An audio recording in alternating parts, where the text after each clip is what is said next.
Salve, pessoal, boa noite, bem-vindo para mais um vídeo aqui do canal. Hoje estava cansado, quase que eu não ia gravar esse vídeo, mas eu não poderia deixar passar, né? Tinha que fazer um resumo para vocês do que aconteceu nesse primeiro dia de julgamento do golpe de Estado e não foi legal para o bolsonarismo, não foi legal. O negócio deu uma azedada, né? Deu uma azedada pro Jair Bolsonaro aí, esse que está imediatamente do lado dele, no lado da tela aí, no centro da tela, Celso Vilardi, o advogado dele, e não foi legal. Não foi legal, não pegou bem. Vou falar um pouquinho mais para vocês, mas esse cara gostou. Esse aí gostou. Tá bom? Não foi legal, mas esse cara gostou. Bom, vamos lá, gente. Fazer um resumão para vocês aqui, muito breve, para quem quer entender rapidamente o que aconteceu aí. Hoje foi o julgamento ali da admissibilidade, considerando a aceitação da denúncia contra o que se convencionou chamar de núcleo crucial do golpe. Então, o que aconteceu hoje? 8 advogados apresentaram as suas respectivas defesas. Paulo Renato Garcia Sintra Pinto, advogado do Alexandre Ramagem, o Demóstenes Lázaro Xavier Torres, advogado do Almir Garnier, Elmar Roberto Novak, advogado do Anderson Torres, Matheus Maier Milanês, advogado do general Augusto Heleno, Celso Vilardi, como eu disse, advogado do Bolsonaro, César Bittencourt, advogado do Mauro Cid, o Andrew Fernandes Farias, que é advogado do Paulo Sérgio Nogueira, e o José Luiz Mendes de Oliveira Lima, advogado do Braga Neto. Tá bom? Então, eles apresentaram, fizeram as suas respectivas sustentações orais e a gente vai começar, eu vou começar esse resumo com vocês por aí. O que é que cada um desses advogados apresentou, claro, de uma forma hiper resumida, eles tiveram 15 minutos, mas 15 minutos assim bastante inflacionados, sabe? Tipo, é 15 minutos que o cara fala por meia hora, 40 minutos, muitas vezes. Alguns fizeram falas mais concisas. Então, vamos lá. O Paulo Renato, do Ramagem, fundamentalmente alegou que, no caso da mensagem contra as urnas, que a PGR reuniu indícios extremamente tímidos, singelos, da prática de um crime extremamente grave, abre e fecha aspas. Foi isso o que a defesa do Ramagem alegou. Além disso, você tem arquivos de textos que foram citados da denúncia. Ele diz que não trazem argumentos novos, né, considerando aí as urnas que pudessem ser atribuídos ao Ramagem. Ele também disse que a ferramenta, o First Mile, que teria sido usado pela a BIM paralela, que a gente convencionou chamar de a BIM paralela, teve uso descontinuado na gestão do Ramagem. E que a delação do Mauro Cid, o ex-ajudante de ordem do Bolsonaro, não dá, abre aspas, segundo ele, relevo algum à participação do Ramagem na organização. Aí a Carmen Lúcia até deu um puxão de orelha no cara, meio assim, tipo, dizendo no fim, pediu a palavra e disse que... como é que foi que ela falou?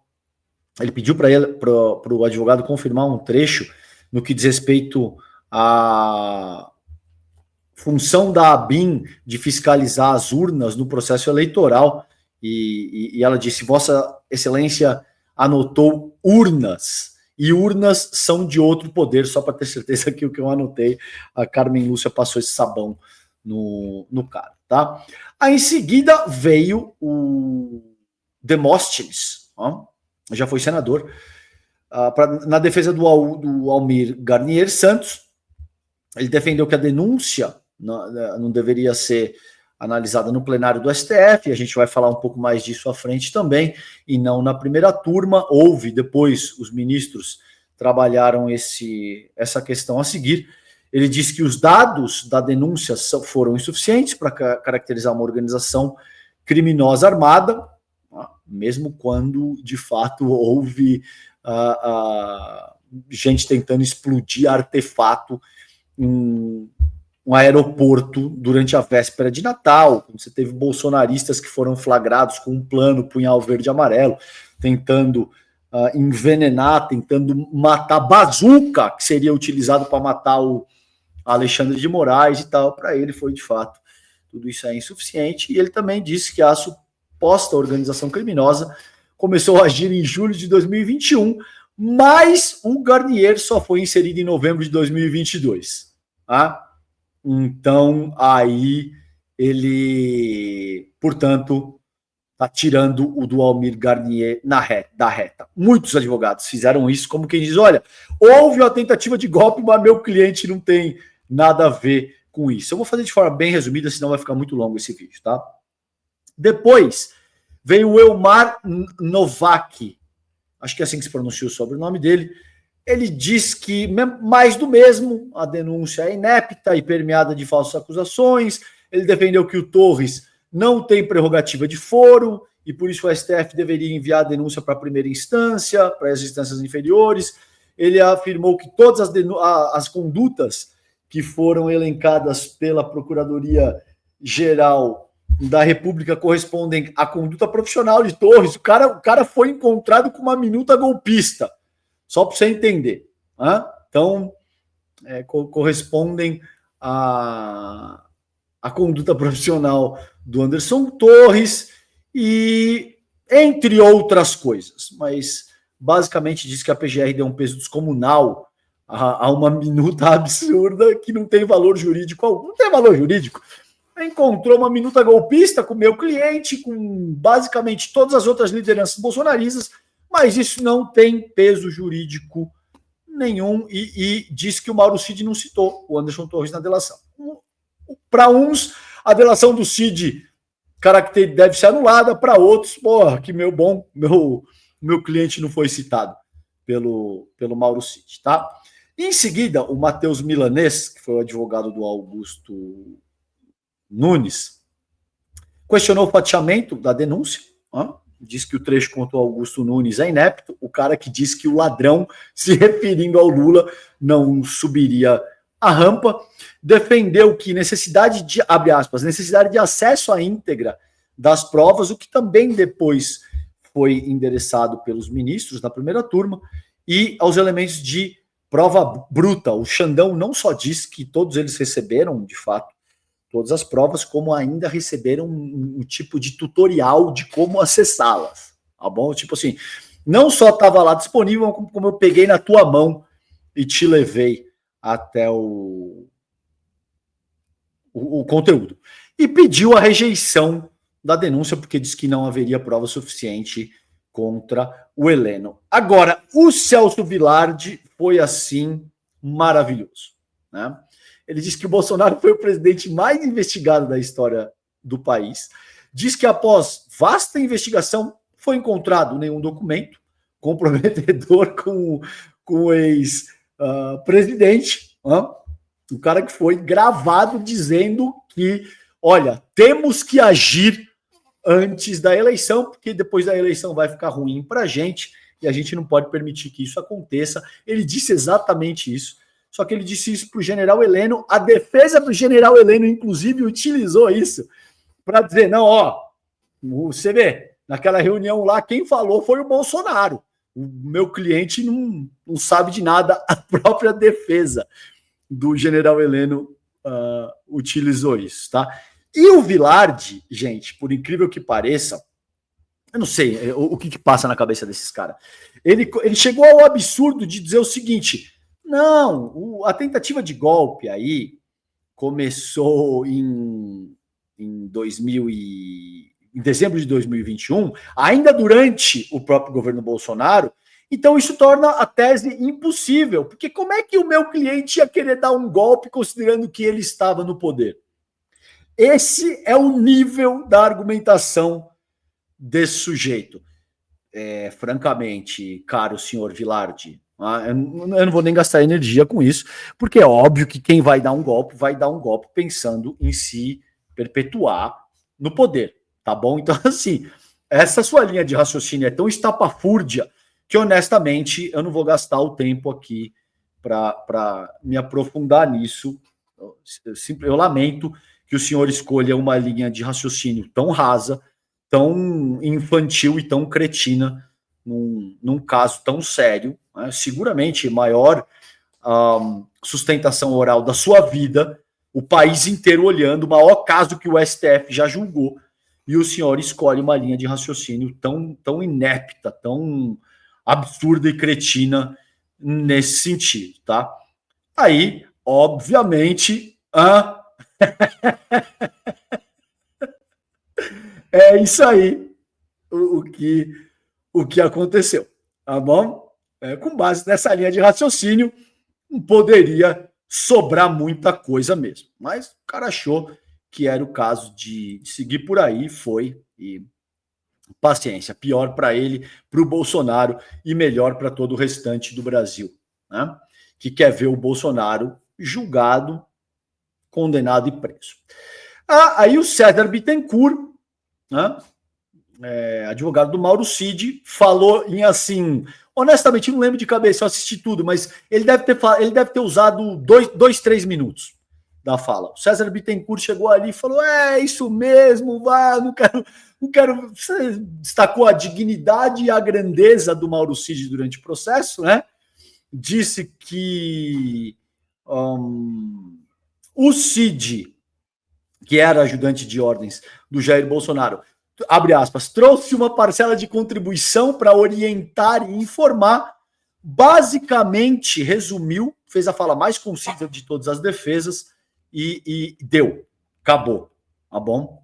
Não se alongou muito, não. Aí o Andrew Farias, que é o advogado do Paulo Sérgio Nogueira, questionou se havia justa causa, usou ali, em alguma medida, a delação do Mauro Cid, tentou caracterizar como ilação a questão de que a reunião do 14 de dezembro, houve uma reunião do 14 de dezembro ali para pressionar comandantes das forças, afirmou que não existe nenhum elemento sólido em relação ao general Paulo Sérgio, e, segundo ele, o que ele disse, entre aspas, foi que a narrativa constante da acusação colide com a delação do Mauro Cid e demais elementos de prova. Eu devo confessar que, assim, foi ali uma defesa um pouco menos absurda, nada muito convincente, mas foi uma defesa um pouco menos absurda. Aí, em seguida, o José Luiz Oliveira Lima, o Juca, fez a defesa do Braga Neto, disse que a defesa não iria ficar em silêncio diante de ataques ao STF, tentou ali defender a honra do Braga Neto como um sujeito ilibado, né? Ele disse, acho que foi esse termo que ele usou, chegou a usar a reputação ilibada do Braga Neto, o cara que algum tempo antes estava se comportando como um popstar, mascando chicletinho, dizendo, não vou falar com a imprensa, não. Espera só um pouquinho. Vocês fiquem calmos, fica tranquilo aí, meu caro golpista, porque tudo já está sendo organizado, o presidente está bem, e vocês podem crer que vai dar tudo certo, considerando o golpe que a gente está organizando. Só faltou falar isso. Ele se portou como um popstar que diz, não vou falar com a imprensa não, mas meus caros golpistas, eu vim aqui atendê-los, eu sei que vocês estão pedindo um golpe de Estado, pode ficar tranquilo que a gente está trabalhando nisso. Esse aí, o Braga Neto, o homem da reputação ilibada. E aí, mais do mesmo, ele pediu que a denúncia fosse rejeitada, que a atuação da defesa estava sendo cerceada, que o Mauro Cid mentiu, mais do mesmo, tá bom? Bom, e aí teve a questão também de que essa foi a parte das defesas, né? O STF negou os pedidos das defesas, validou a delação do Cid na ação contra o Bolsonaro e, além disso, trabalhou uma série de coisas que as defesas estavam pedindo como pedidos preliminares, né? No que diz respeito, por exemplo, ao rito, ao foro, se aquilo deveria ficar no pleno ou se deveria ser julgado pela primeira turma, que é o que acabou acontecendo, se deveria descer para a primeira instância, esse tipo de coisa. Tá? Então, aí, você teve basicamente 5 preliminares que foram rejeitadas pelo STF hoje. O primeiro, o impedimento dos ministros Alexandre de Moraes, Flávio Dino e Cristiano Zanin. A segunda, incompetência do STF da primeira turma para julgar o caso. O fatiamento da denúncia da PGR, o que, segundo a tese da defesa dos acusados, implicaria no cerceamento de defesa e ilegalidade na obtenção das provas. Quarto, a necessidade de aplicação do princípio do juiz de garantias, nesse caso, todo um conjunto que te oferece garantias ao devido processo legal, presunção de inocência, direito à ampla defesa, direito ao contraditório, esse tipo de coisa, tá? E especificamente também todo um outro conjunto que garantiria que o juiz responsável pelo caso na fase da investigação não seria o mesmo responsável na fase responsável pela sentença. Isso é o que caracteriza o juiz de garantias. Então é importante, são duas coisas. Juiz de garantias, juiz natural, são duas coisas que são importantes para garantir o devido processo legal. E a anulação da delação do Mauro Cid, que é, como vocês sabem, um ponto importante, mas a essa altura não indispensável de como as coisas estão organizadas. Começou a tocar o telefone aqui, gente, eu não vou ter como alcançar, ele já vai parar, tá bom? Vocês vão... Só um pouquinho, espera só um pouquinho aí.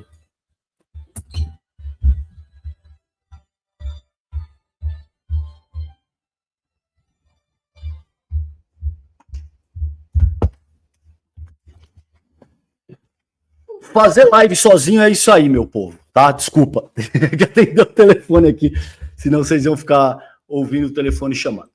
Bom, é basicamente isso, gente, tá? Agora, o que vai acontecer a seguir?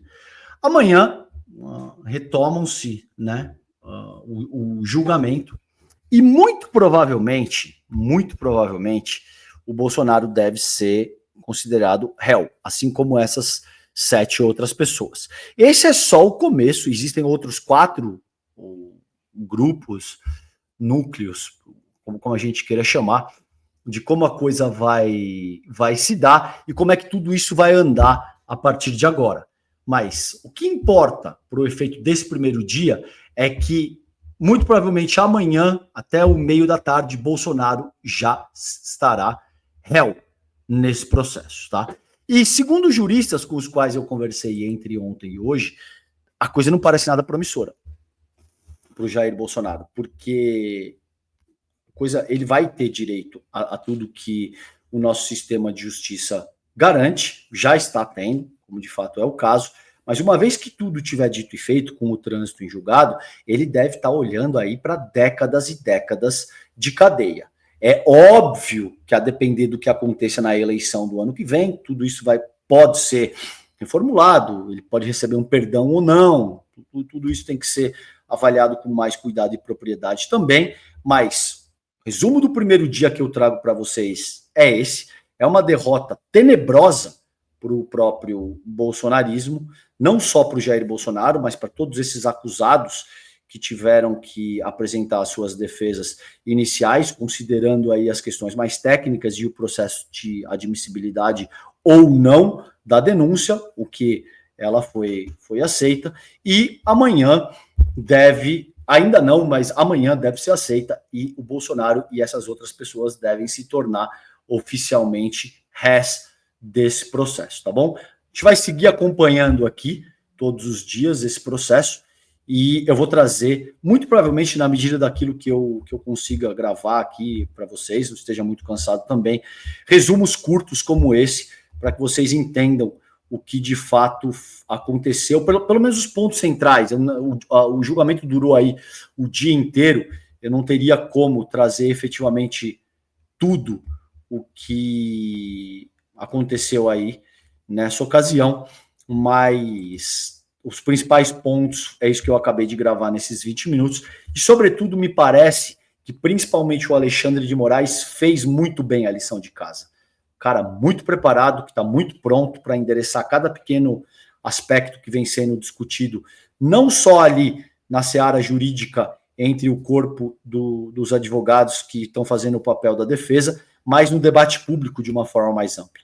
Então, a gente vai seguir esse processo. Amanhã, quase certeza que, de fato, o Bolsonaro já será oficialmente réu nesse processo, tá bom? Gente, se vocês gostaram dessa análise, clica aí no sininho, inscreva-se, se torne membro do canal e compartilhe o vídeo para aumentar, o alcance aí do nosso conteúdo, tá bom? Beijo grande, até a próxima. Tchau, tchau.